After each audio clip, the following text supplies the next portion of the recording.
Therefore, Persia or Iran attacking Israel is predicted in the Bible, and guess what? That just happened. As Israel and Iran exchanged hostilities in the Middle East, U.S. Christian evangelicals began interpreting the escalation within the framework of an Abrahamic end times prophecy. The Gog and Magog Army is Russia, Iran, and several others that are going to join in the attack of Israel.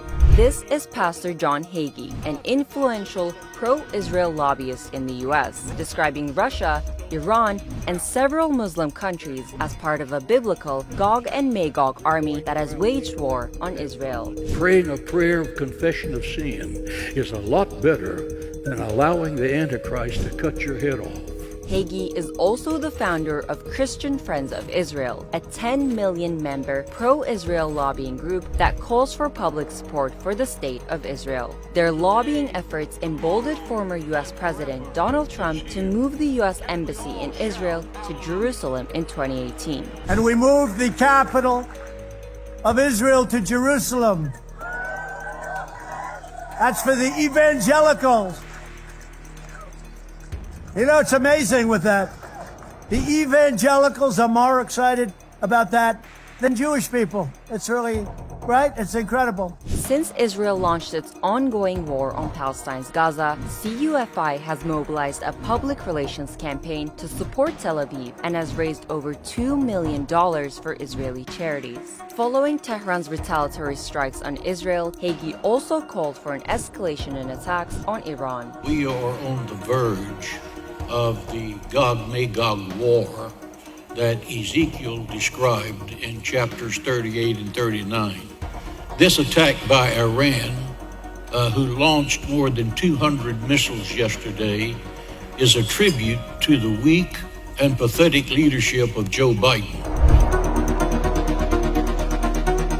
Gog and Magog appear in all three Abrahamic religions, Judaism, Christianity, and Islam. In Christian tradition, they symbolize nations that will ally with Satan against God at the end of time. In the Holy Quran, they are mentioned as Yajuj and Majuj, two powerful barbaric tribes restrained by a wall. Their appearance signifies the end of times. In Judaism, however, Gog is described as a leader and Magog is his land. They are associated with apocalyptic prophecies where they will battle against the forces of good and will be defeated by God. According to some interpretations of the text, this battle will then precipitate the coming of the Messiah. Evangelicals believe that the current Israel-Palestine conflict is part of the prophetic events leading up to the end times that will bring about the second coming of Jesus Christ. If you listen closely, you can hear the footsteps of Messiah. Get ready!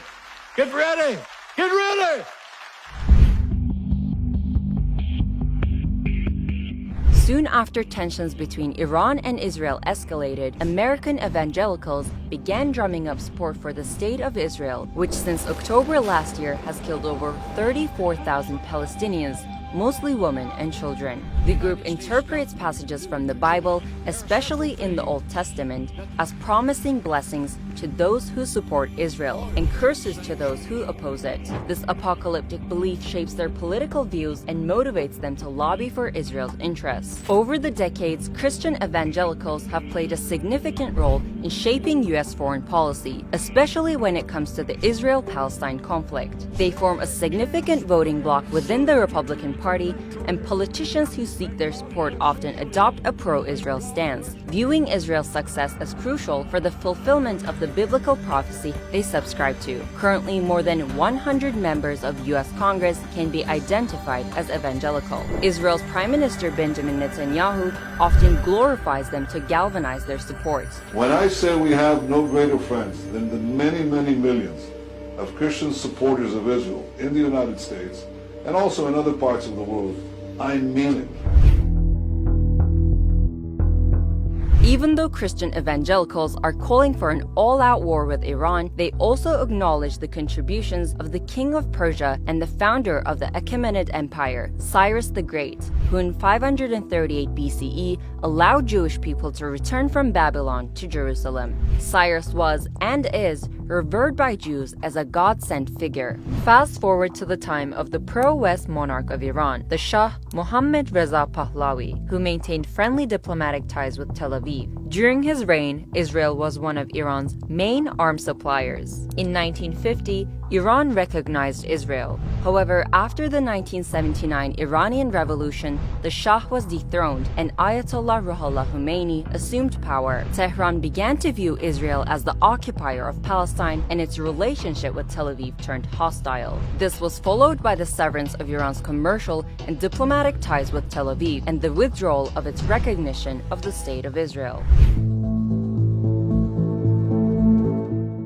American Evangelical Church in freefall. In 2006, almost a quarter of the U.S. population identified as white evangelicals. However, the movement is now facing a crisis of its own. By 2020, evangelicals had dwindled to only 14.5% of the population. According to a 2021 survey by the University of North Carolina and Pembroke, support for Israel dropped from 75% to 34% between 2018 and 2021 among young evangelicals. The survey also found that nearly 45% of younger evangelical Christians are supportive of the establishment of a Palestinian state. As support for Israel declines among evangelicals in the US, is their appetite for an apocalypse dwindling, or will it push the Middle East towards the precipice of a catastrophic war?